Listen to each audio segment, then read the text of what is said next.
초반부 엄청 강한 듯 나오다가 어느 순간부터 패배를 반복하며 전투력 측정기가 되는 웃음배 캐릭터. 열심히 굴러다니며 간신히 목숨만을 연명하다 결국에는 죽어버리는 개그캐로 빙의합니다. 오늘 리뷰할 소설은 아카데미의 웃음배 캐릭터가 되었다입니다. 저는 이 소설을 166화까지 보았습니다. 제목과 표지만 보면 양산형 아카데미 개그물이 생각나는 소설. 그런데 1화부터 떡밥들이 미쳐 날뛰기 시작합니다. 그리고 나오는 어두운 분위기의 스토리. 제목만 보고 양판소 아카데미 개그물을 생각한 저는 바로 생각을 바꾸었죠. 그런데 5화가 지나고 아카데미에 입학하자 딱 제가 예상했던 스토리가 나옵니다. 비현실적인 성격을 가진 캐릭터들, 가벼운 분위기와 개그, 뻔한 스토리. 한 10화 정도는 처음 예상한 라노벨 느낌 나는 뻔한 양판소입니다. 아마 여기서 많은 분들이 하차할 것 같은데 이 부분이 놀랍게도 빌드업입니다. 기본적인 배경은 흔한 아카데미물 느낌이 나지만 자세한 설정들을 파고오면 꽤나 개성있고 탄탄한 설정들이 많죠. 초반부터 나왔던 침식률 시스템, 암살자의 정체 이런 걸 스토리가 전개되면서 하나씩 밝혀나가는데 이게 꽤나 좋고 떡밥이라 예상 못했던 부분에서 나오는 반전과 스토리도 많아 전체적인 개연성과 짜임새가 좋습니다.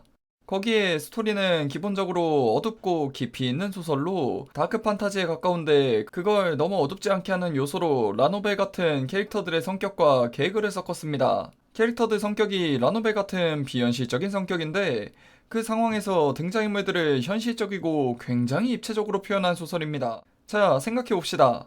현실에 라노벨 같은 비현실적인 성격을 가진 사람이 있다면 그건 뭘까요? 답은 아주 간단하게 정신병이 있는 겁니다. 예를 들어 소설에서 원작 게임의 주인공으로 자신이 만국의 공주여서 정체를 숨겨야 하는데 관종이라 미친 짓거리를 하며 관심받고 싶어하는 말도 안 되는 성격의 캐릭터가 나옵니다. 이러한 성격을 관심을 받지 못하면 공황 상태에 빠지는 정신병과 그 정신병이 생기게 되는 계기, 그리고 그러한 캐릭터의 내면 묘사로 굉장히 입체적인 캐릭터를 만들어내죠.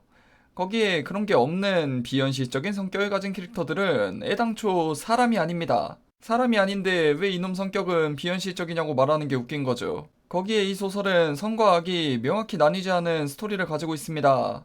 단순히 악당은 나쁜 놈, 주인공은 착한 놈, 이런 스토리가 아닌 각자의 이야기가 있고 신념이 있는 그런 악역들이 많이 나와 악당은 단순히 나쁘기를 원하고 악당이 신념이 있으면 나쁜 놈 세탁한다고 느껴져요. 싫으신 분들은 보면 안 되는 소설이며 악역들까지 입체적이다 보니 전체적인 등장인물들 지능이 높아 주인공이 언제나 이기고 앞서 나가는 소설이 아니죠. 그런 소설을 원하시는 분들께도 맞지 않는 작품입니다. 그나마 다행이라면 분위기가 꽤 어두운 소설이지만 피폐물과는 거리가 멀고 호불호는 좀 탈 수 있지만 밝게 만드는 요소도 많아 그렇게 어둡게 느껴지지는 않습니다. 가장 큰 호불호 요소라면 표지에서부터 보이는 하렘인데 주인공을 좋아하게 되는 계기와 빌드업이 확실하게 탄탄하지만 히로인이 좀 많은 건 부정할 수가 없죠.